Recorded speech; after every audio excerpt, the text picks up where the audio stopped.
Before commencing psychotropic medication, it's very important to develop a treatment plan in collaboration with the person with intellectual disability and, where relevant, their carer and other service providers. The most important approach is to include a comprehensive assessment with a formulation of the problem, a diagnosis, and understanding of the cause and prognosis of the symptom or condition of concern.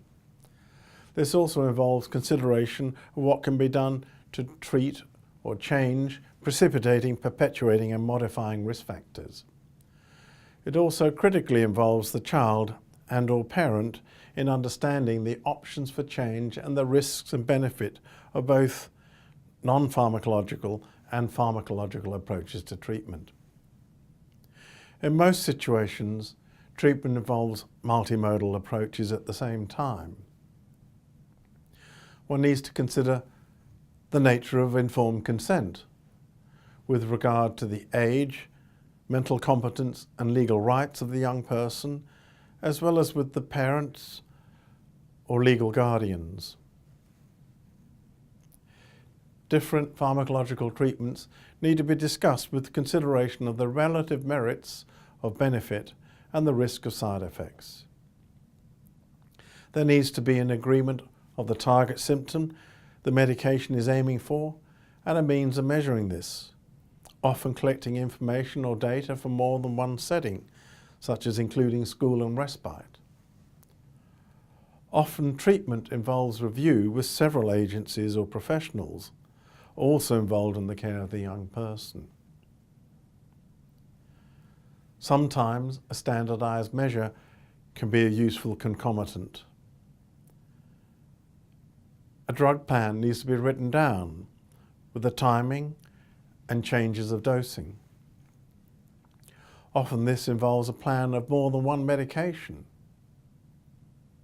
There needs to be clear communication with other doctors involved in the care of the young person, and also other professionals, as well as the responsible parents. Information can be shared with an appropriate range of professionals, so long as the parents consent to sharing this information.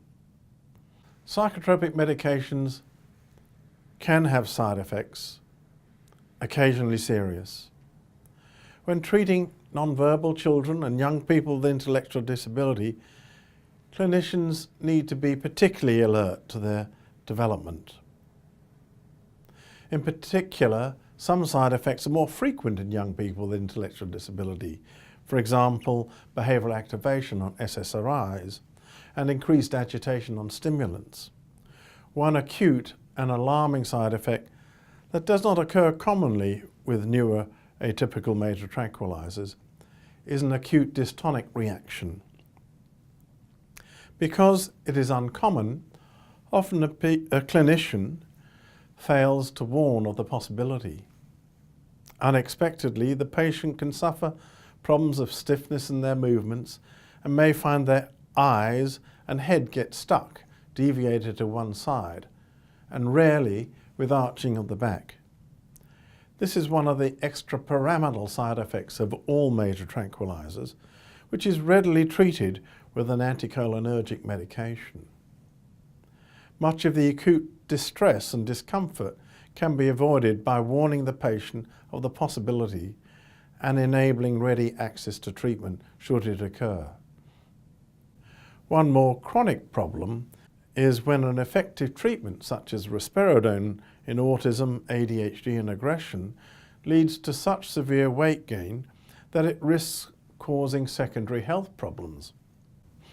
It often leads to a search for an alternative treatment with less weight gain. However, not uncommonly, medications with less weight gain are ineffective for the symptom of concern. That is challenging the safety of family members and the family's capacity to continue caring.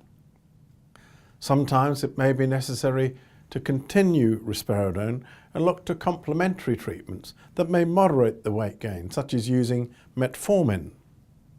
There are a range of situations in which, for some people, side effects affect the risk-benefit ratio of a certain treatment.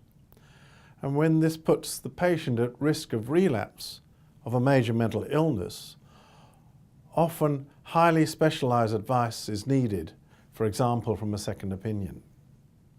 For more information on maintaining the cardiometabolic health of people with an intellectual disability, access to the resource Positive Cardiometabolic Health for People with an Intellectual Disability, an early intervention framework, is available at the 3DN website. The process of discontinuation of psychotropic medication depends on the medication, its duration of effect, its half-life of metabolism, and the risk of withdrawal side effects. However, generally it is important to do so gradually, and more gradually the longer the half-life. Possibly the greatest risk and reason for an extremely slow withdrawal is the risk of relapse of the mental disorder, for example, for psychosis, depression, or mood instability. In these situations, generally a medication needs to be withdrawn by a very small dosage amount per month, with close monitoring of the effect on the well-being of the patient. It is important to respect the rate of change or trajectory that different disorders have.